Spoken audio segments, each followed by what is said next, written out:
Mengenal lebih dekat Surakarta, kota kaya warisan budaya. Solo merupakan sebutan yang tak asing bagi kota Surakarta. Kota Surakarta merupakan salah satu kota budaya yang terletak di Provinsi Jawa Tengah.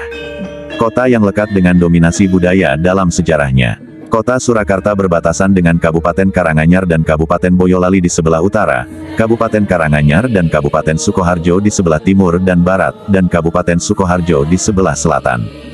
Di masing-masing batas kota terdapat gapura keraton yang didirikan sekitar tahun 1931 hingga 1932 pada masa pemerintahan Pakubuwana ke-10 di Kasunanan, Surakarta. Gapura keraton didirikan sebagai pembatas sekaligus pintu gerbang masuk ibu kota kerajaan Kasunanan atau pemerintahan kota Surakarta dengan wilayah sekitar.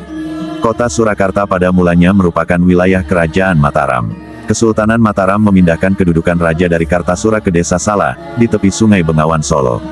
Sunan Pakubuwana II membeli tanah tersebut dari Kiai Sala sebesar 10.000 ringgit atau gulden Belanda. Secara resmi, Keraton Surakarta Hadiningrat mulai ditempati tanggal 17 Februari tahun 1745 yang meliputi wilayah Solo Raya dan daerah istimewa Yogyakarta. Kemudian, karena hadirnya perjanjian Giyanti pada tanggal 13 Februari tahun 1755 menyebabkan Mataram Islam terpecah karena propaganda kolonialisme Belanda. Dan daerah dibagi menjadi dua yaitu pusat pemerintahan di Surakarta dan Yogyakarta. Pemerintahan di Surakarta terpecah lagi karena perjanjian Salatiga pada tahun 1767 menjadi Kasunanan dan Mangkunegaran. Pada tahun 1742, orang-orang Tionghoa memberontak dan melawan kekuasaan Pakubuwana II yang bertakhta di Kartasura sehingga Keraton Kartasura hancur dan Pakubuwana II menyingkir ke Ponorogo, Jawa Timur. Dengan bantuan VOC, pemberontakan tersebut berhasil ditumpas dan Kartasura berhasil direbut kembali. Sebagai ganti, ibu kota kerajaan yang telah hancur, maka didirikanlah keraton baru di Surakarta, yaitu 20 km ke arah selatan timur dari Kartasura pada tanggal 18 Februari tahun 1745. Peristiwa ini kemudian dianggap sebagai titik awal didirikannya Keraton Kasunanan Surakarta. Pemberian nama Surakarta Hadiningrat mengikuti naluri leluhur, bahwa kerajaan Mataram yang berpusat di Karta, kemudian ke Pleret, lalu pindah ke Wanakarta yang kemudian diubah namanya menjadi Kartasura. Surakarta Hadiningrat berarti harapan akan terciptanya negara yang tata tentrem Kartaraharja atau teratur, tertib, aman, dan damai, serta harus disertai dengan tekad dan keberanian menghadapi segala rintangan yang menghadang atau sura, untuk mewujudkan kehidupan dunia yang indah atau Hadiningrat. Dengan demikian, kata Karta dimunculkan kembali sebagai wujud permohonan berkah dari para leluhur pendahulu dan pendirian kerajaan Mataram. Sejarah nama kota Solo sendiri dikarenakan daerah ini dahulu banyak ditumbuhi tanaman pohon sala atau nama latinnya Corupita guyanensis sejenis pohon pinus, masyarakat mengenalnya dengan nama pohon peluru meriam. Surakarta pada masa kolonial Belanda merupakan daerah Vorstenlanden atau suap raja, yaitu daerah yang berhak memerintah sendiri atau tidak diatur oleh undang-undang seperti daerah lain, tetapi diatur dengan kontrak politik antara Gubernur Jenderal dan Sri Sunan. Sedangkan Surakarta pada masa pendudukan Jepang merupakan daerah Kochi atau daerah istimewa. Sri Sunan disebut sebagai Surakartako dan Mangkunegara disebut sebagai Mangkunegoroko. Pemerintahan Surakarta disebut sebagai Kooti Sumotyokan.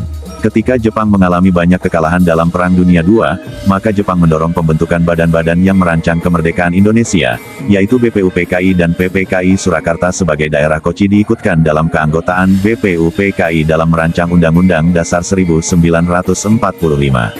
Pada masa Perang Kemerdekaan terjadi sejumlah peristiwa politik yang menjadikan wilayah Surakarta kehilangan hak otonominya. Pada masa Perang Revolusi, Pakubuwana XII naik tahta hampir bersamaan dengan lahirnya Republik Indonesia. Tidak lama setelah proklamasi kemerdekaan Indonesia, pada tanggal 1 September tahun 1945, Sri Sunan Pakubuwana XII mengeluarkan maklumat yang menyatakan, bahwa negeri Surakarta Hadiningrat yang bersifat kerajaan adalah daerah istimewa dari negara Republik Indonesia dan berdiri di belakang pemerintahan pusat RI. Pada tanggal 6 September tahun 1945 pemerintah RI memberikan piagam kedudukan kepada Sri Sunan Pakubuwana XII yang ditandatangani oleh Soekarno pada tanggal 19 Agustus tahun 1945. Belanda yang tidak merelakan kemerdekaan Indonesia, berusaha merebut kembali negeri ini dengan kekerasan. Pada bulan Januari tahun 1946, ibu kota Indonesia terpaksa pindah ke Yogyakarta karena Jakarta jatuh ke tangan Belanda. Pemerintahan Indonesia saat itu dipegang oleh Sultan sebagai Perdana Menteri, selain Presiden Soekarno selaku Kepala Negara. Tanggal 16 Juni merupakan hari jadi pemerintahan kota Surakarta. Secara de facto tanggal 16 Juni tahun 1946 terbentuk pemerintah daerah kota Surakarta yang berhak mengatur dan mengurus rumah tangganya sendiri, sekaligus menghapus kekuasaan kerajaan Kasunanan dan Mangkunegaran. Sementara itu secara administratif, kota Surakarta terdiri dari 5 wilayah kecamatan, yaitu Laweyan, Serengan, Pasar Kliwon, Jebres, dan Banjarsari. Dari kelima kecamatan ini, terbagi menjadi 51 kelurahan, 595 rukun warga atau RW, dan 2.669 rukun tetangga atau RT. Kota Solo merupakan kota yang penuh dengan nuansa sejarah dan budaya, memiliki tradisi Jawa yang dibanggakan masyarakatnya. Warisan budaya yang kental dengan unsur sejarah yang terus dipelihara, mengakar, dan menjadi bagian dari kehidupan masyarakat, terdiri dari Keraton Surakarta, Masjid Ageng Keraton Surakarta, Benteng Vastenburg, dan pasar-pasar tradisional. Pertama, Keraton Surakarta berada tepat di jantung kota dan merupakan tempat tinggal keluarga raja. Selain itu, keraton memiliki museum yang menyimpan benda-benda bersejarah, misalnya kereta kencana khas para Raja Mataram, senjata perang, busana, dan lain-lain. Setahun sekali dalam memperingati Malam Satu Suro, benda-benda pusaka Museum Keraton akan dibawa berkeliling kota Solo. Kereta kencana akan dikirap, beberapa kerbau putih yang dianggap suci akan diarak, dan semua orang akan tumpah ruah menyaksikan gelaran tahunan itu. Kedua, Masjid Ageng Keraton Surakarta merupakan salah satu warisan budaya yang digunakan untuk beribadah dan menjadi tempat diadakannya berbagai tradisi yang bersifat spiritual, misalnya grebek sekaten. Terjaganya bangunan-bangunan spiritual penyintas zaman seperti Masjid Ageng Surakarta ini, menjadi tanda bahwa sejak dulu keharmonisan di Solo sudah terjaga. Masyarakat yang terdiri dari berbagai etnis dan keyakinan terus bahu-membahu menjaga tempat-tempat ibadah, khususnya yang memiliki arsitektur unik dan nilai sejarah. Ketiga, Benteng Vastenburg yang menjadi bangunan pertahanan sewaktu dalam peperangan. Benteng yang didirikan tahun 1745 atas perintah Gubernur Jenderal Baron van Imhoff ini adalah saksi sejarah dari pecahnya kerajaan terbesar di Jawa. Keempat, pasar-pasar tradisional yang memiliki ciri khas keunikannya masing-masing. Misalnya Pasar Triwindu yang berada di Jalan Gatot Subroto ini adalah tempat untuk mencari barang antik dan membangkitkan kenangan-kenangan zaman dahulu.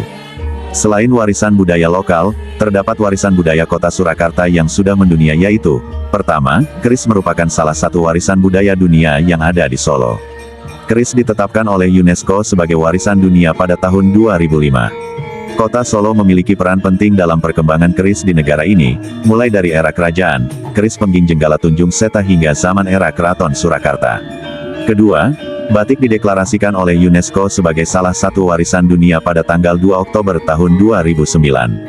Segala hal yang berkaitan dengan batik ada di Solo, mulai dari desain, proses pembuatan, pengemasan hingga proses produksi menjadi baju atau produk lainnya.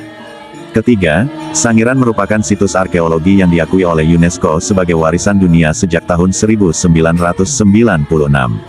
Sangiran memiliki banyak sekali misteri yang menarik untuk diungkap. Di situs ini, banyak ditemukan sisa-sisa kehidupan manusia purba tentang habitat, cara hidup, hewan yang hidup pada masa itu dan lanskap yang ada pada zamannya 2 juta tahun yang lalu. Hal yang menarik adalah berdasarkan penelitian, tempat ini merupakan tempat ditemukannya manusia purba Homo erectus, di mana lebih dari 100 manusia purba ini mengalami evolusi tidak kurang dari 1 juta tahun. Jumlah fosil manusia purba ini merepresentasikan 65% fosil manusia purba yang ditemukan di Indonesia, sisanya merepresentasikan 50% dari jumlah fosil manusia purba sejenis yang ditemukan di dunia. Keempat, wayang merupakan salah satu warisan budaya yang dimiliki Solo. Pertunjukan wayang dideklarasikan oleh UNESCO sebagai warisan budaya sejak tanggal 7 November tahun 2003, sebagai karya budaya bernilai tinggi dan mengagumkan dalam bidang cerita narasi. Terakhir, yang belum lama diresmikan adalah alat musik gamelan sebagai warisan budaya pada tanggal 15 Desember tahun 2021. Gamelan terdiri dari sejumlah alat musik, umumnya seperti gendang, gong, suling, gambang, rebab, siter, dan masih banyak lagi. Gamelan memiliki nilai estetika seperti nilai sosial, moral, dan spiritual. Setelah membahas mengenai warisan budaya lokal dan yang sudah mendunia diakui oleh UNESCO, tidak lengkap jika tidak berbicara mengenai kuliner khas yang juga menjadi warisan budaya, yaitu pertama, kuliner khas angkringan di mana kuliner ini sudah ditetapkan menjadi warisan budaya karena keberadaan angkringan sudah mewarnai perjalanan kehidupan masyarakat Solo sejak sebelum Indonesia merdeka. Kedua, jamu-jamuan sebagai salah satu ciri khas tradisionalisme kota Solo sebagai warisan budaya yang lestari sampai saat ini. Ketiga, Selat Solo yaitu warisan dari para tokoh pribumi yang dahulu kala menghadapi para penjajah dari bumi Eropa. Seiring dengan banyaknya pertemuan yang dilakukan antara kedua belah pihak, tercetus makanan yang cocok di lidah dua budaya. Dengan demikian, sebutan kota Surakarta sebagai kota budaya memang benar adanya. Kota yang menciptakan warisan budaya yang sangat dekat dengan sejarah pembentukannya.